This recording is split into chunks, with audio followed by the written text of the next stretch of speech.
Serial killer movies are a spine-tingling subgenre of cinema, delving into the minds of real-life monsters. In today's video, we will discuss the 10 best serial killer movies.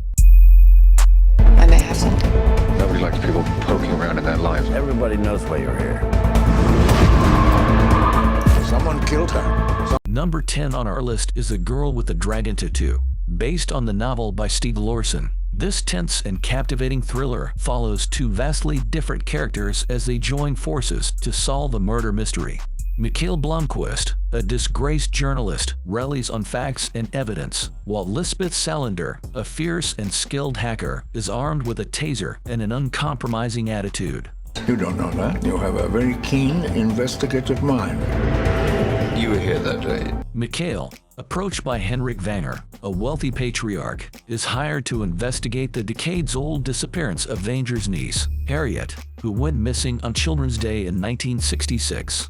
Teaming up with Lisbeth, they dig deep into the secrets of the Vanger family, uncovering hidden murders and sexual assaults that have plagued them.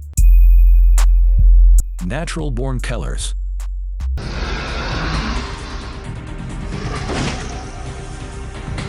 At number 9 on our list is Natural-Born Killers, directed by Oliver Stone. This unexpected and crazy ride showcases his ability to create something insane outside of his usual style.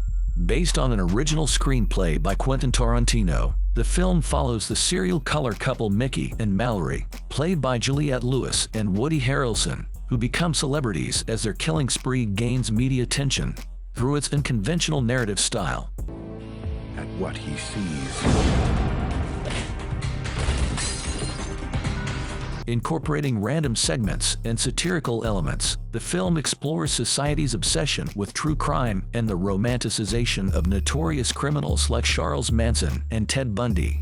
Natural-Born Killers offers a thought-provoking portrayal of the media's influence on public perception and fascination with violence. Monster. So where you headed? You have to put the cigarette out. Let me have it. You don't know me!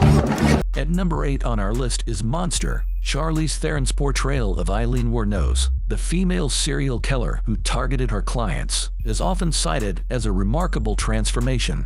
Theron underwent physical changes, gaining weight and wearing prosthetics to accurately depict the character. It's also strange how things can be so different than you think. You know what I always wanted to be? President of the United States. However, Monster is not a typical police procedural. Writer-director Patty Jenkins focuses more on expressing Eileen's fragile state of mind and exploring her troubled past and relationship with her romantic partner, Selby Wall. The film delves into Eileen's struggles with mental illnesses, including antisocial and borderline personality disorders, which Theron chillingly embodies. Henry, Portrait of a Serial Killer. Don't do that, Otis. She's your sister. At number 7 on our list is Henry, Portrait of a Serial Killer. Loosely based on the life of Henry Lee Lucas, this crime thriller centers around the chilling rampages of a serial killer portrayed by Michael Rooker. In the film, Henry befriends a fellow inmate named Otis, and together they embark on a spree of brutal murders, even videotaping the slaughter of an entire family. Unlike typical horror films that often trivialize death and present one-dimensional villains, Henry, Portrait of a Serial Killer offers a disturbing character study of a man devoid of conscience. When you go for a ride, Otis, it's always the same, and it's always different. Ain't that right? The movie delves into the psychological depths of its characters, presenting a terrifying portrayal of two individuals who target innocent people randomly, without the presence of cops or detectives. Michael Rooker's performance as Henry is haunting, leaving audiences genuinely unsettled by his portrayal of this remorseless killer. American Psycho. And I do not hope for a better world for anyone. At number 6 on our list is American Psycho. This film, based on Bret Easton Ellis's novel, offers a satirical take on 1980s yuppie culture. The story revolves around Patrick Bateman, a wealthy businessman who seemingly has it all: looks, a Harvard education, and a prestigious job at an investment firm. Good lawyers, but I think you should know I've killed a lot of people. I guess I've killed maybe 20 people, maybe 40. However, beneath his polished exterior lies a deeply disturbed individual. As the film unfolds, Patrick's obsession with material possessions, particularly his business cards, takes a dark turn.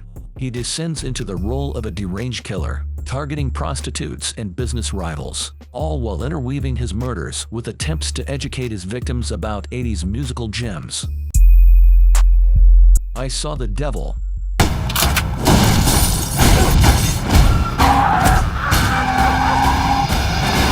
At number 5 on our list is I Saw the Devil, directed by Ji-woon Kim. This film explores the dark themes of revenge and obsession.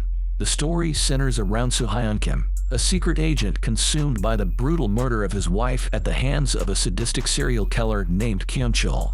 Rather than a traditional procedural or murder mystery, the movie immediately establishes the devastating crime in its opening scene, fueled by a desire for revenge.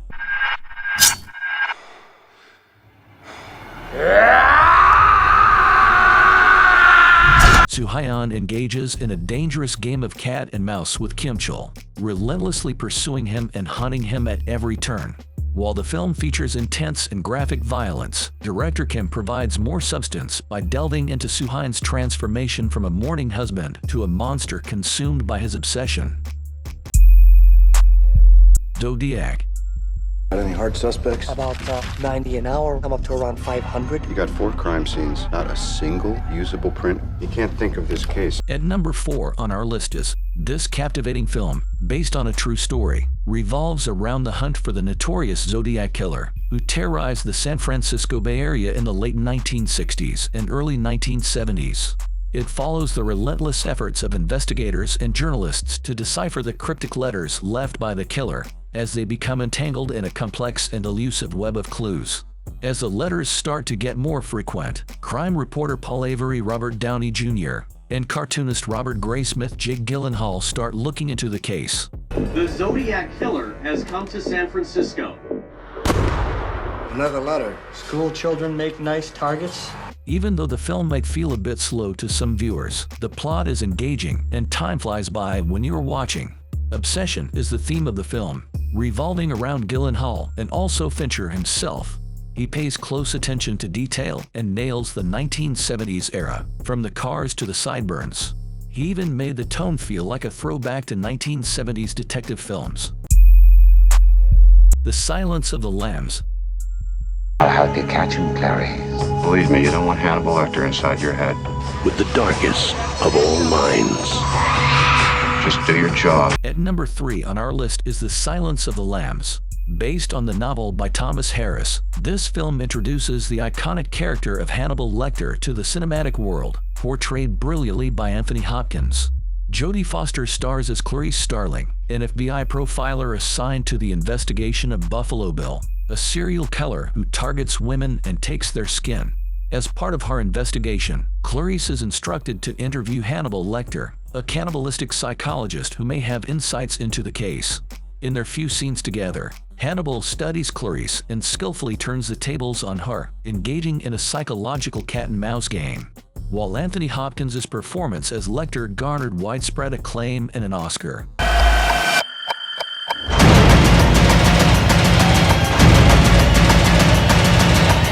Ted Levine also delivered a menacing portrayal as Buffalo Bill, drawing inspiration from real-life serial killers such as Ed Gein, Ted Bundy, and Gary Heidnik. The combination of Hopkins' magnetic presence, Foster's compelling performance as Clarice, and Levine's unsettling portrayal of Buffalo Bill makes The Silence of the Lambs an unforgettable and chilling thriller. Psycho.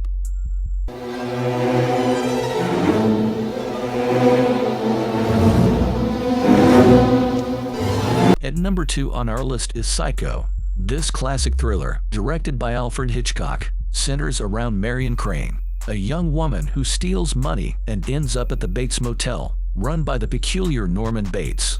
As the story unfolds, the audience is plunged into a world of suspense and psychological terror, marked by unexpected twists and turns.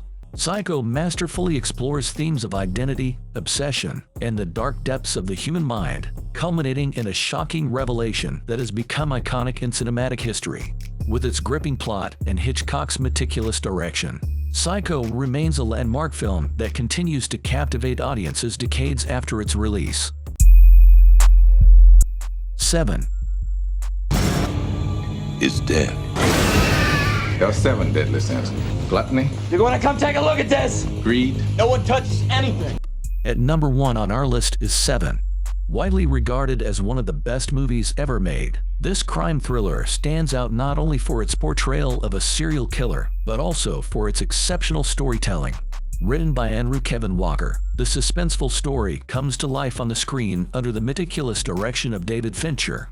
While the film delves into gritty and disturbing elements, its primary focus is on the dynamic between detectives Mills, portrayed by Brad Pitt, and Somerset, played by Morgan Freeman. Body was found on Tuesday morning. I hate this city. We're gonna get who did this. Somerset is characterized by his rationality and patience, while Mills is driven by his emotions and quick to act, often disregarding legal boundaries. Their contrasting approaches to solving the case and their interpersonal dynamics take center stage, showcasing their complex relationship and how they navigate the dark and twisted world they find themselves in. That's it, guys. If you like this video, kindly give it a thumbs up and make sure to like and subscribe to the channel. Thank you.